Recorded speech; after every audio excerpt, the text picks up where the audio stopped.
Voilà, un moment très impressionnant, émouvant. Je suis très impressionné de recevoir des invités aussi illustres que Antoine Gallimard, qui nous a rejoints, Claudie Aigneret, Georges Kern.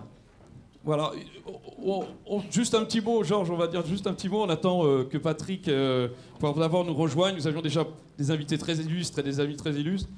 Et voilà, ils ont accepté de parrainer cette fondation Antoine de Saint-Exupéry pour la jeunesse et de nous rejoindre pour cette petite cérémonie entre amis de lancement officiel de la fondation.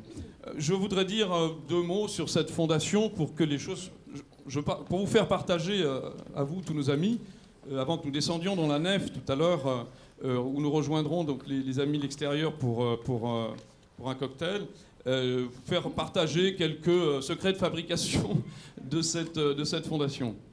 Alors cette fondation, elle est un projet très ancien, porté par la succession. Voilà, ça fait au moins 10 ans, et on en a souvent parlé. Voilà, donc quand je suis arrivé à la tête de la succession il y a 4 ans maintenant, ça faisait partie évidemment de nos objectifs. Au même titre que les rencontres qui nous ont réunis pendant 2 jours et demi, au même titre que le musée de Saint-Exupéry que nous allons créer à Saint-Maurice-de-Rémins, la fondation faisait partie des objectifs, bien sûr. L'objectif très ambitieux de départ, hélas, nous n'avons pas pu l'atteindre car il nous dépassait totalement et par manque de moyens, bien sûr, nous n'avons pas pu mettre sur pied cette ambitieuse et grande fondation Saint-Exupéry que Frédéric Daguet appelait de ses voeux. Mais nous avons pensé qu'il était aussi utile et aussi intéressant de mettre la notoriété de Saint-Exupéry au service d'une grande cause. Et nous nous sommes réunis pour réfléchir. Quelle cause cela pouvait être. Alors pour réfléchir, parce que cette fondation bien sûr était créée par la succession, mais elle ne l'a pas fait toute seule. Pour ce faire, nous avons pensé qu'il était utile de se réunir tout d'abord en famille, car la famille Saint-Exupéry, Antoine de Saint-Exupéry, c'est 3 familles en réalité. C'est la famille Daguet, c'est les ayants droit, les héritiers, la sœur donc d'Antoine, Gabrielle, bonjour Patrick, mais si vous avez une petite... Merci. Et c'est aussi la famille Saint-Exupéry qui est présente ici en la présence de Philippe de Saint-Exupéry, de Monique Cata et de nombreux autres membres de la famille de Saint-Exupéry, très actifs bien sûr dans cette œuvre de mémoire sur le terrain. Et donc nous sommes réunis avec Philippe qui représente la famille Saint-Exupéry et aussi la famille Foncolombe, donc représentée par Audouin de Foncolombe ici. La famille Foncolombe, donc c'est mon arrière-grand-mère, la mère d'Antoine de Saint-Exupéry qui était née Foncolombe. Donc je crois que c'était symbolique, je vous le dis là parce que nous sommes entre amis, de réunir ces 3 familles dans cette belle œuvre que nous appelons, que nous cherchons à faire avec la Fondation Antoine de Saint-Exupéry. Et nous avons 2 amis, nous ont rejoints également sur ce chemin, qu'on va appeler les personnalités qualifiées externes. Voilà. Et que sont Jacques Barrel et que sont Jean-Michel Cornudet. Jean-Michel Cornudet s'est présenté hier ou avant-hier, car il est donc vice-président de la Fondation Notre-Dame. Ça tombe bien, et c'est un peu grâce à lui que nous sommes là aujourd'hui, au Bernardin. Et Jacques Barrel nous a rejoints aussi, donc très courageusement, pour mettre toutes ses lumières et ses compétences avec nous pour réfléchir à ce que pouvait être cette fondation. Voilà, donc nous sommes une petite équipe très motivée. La succession, les familles, des amis qui viennent de l'extérieur. Sachez que par manque de moyens, donc cette fondation ne peut pas être indépendante tout de suite. Ça ne peut pas être toute une fondation reconnue d'utilité publique et indépendante. Mais aujourd'hui, nous avons la chance d'avoir des institutions comme la Fondation de France, dont je salue le président Yves Sabouret, je ne sais pas s'il est là, mais il nous rejoindra tout à l'heure, qui accueille des fondations en pépinière, en fait, et leur permettent de grandir et de devenir un jour indépendantes. Donc ils nous tiennent la main pendant un certain nombre d'années, et ils nous aident ensuite à devenir indépendants, si indépendance financière il y a, bien entendu. Voilà. Donc la Fondation de France nous accueille, nous démarrons dans ces conditions.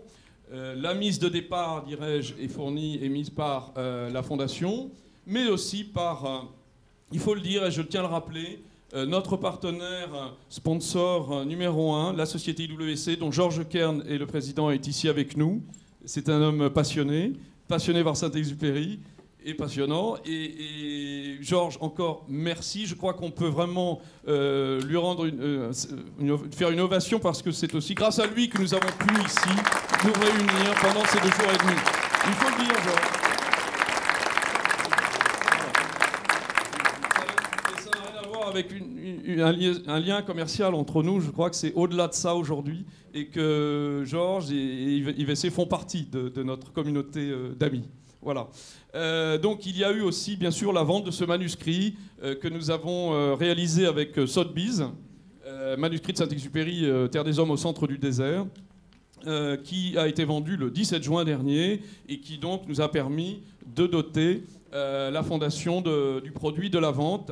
Voilà, ce manuscrit, je vous rassure, enfin je rassure les Français, parce que les autres voilà, reviendront en France pour le voir, restera en France et sera exposé normalement au musée des manuscrits qui est, donc, se situe près du boulevard Saint-Germain à Paris. Il sera donc visible et voilà, et son propriétaire est très généreux et le prêtera pour qu'on puisse l'exposer dans diverses expositions.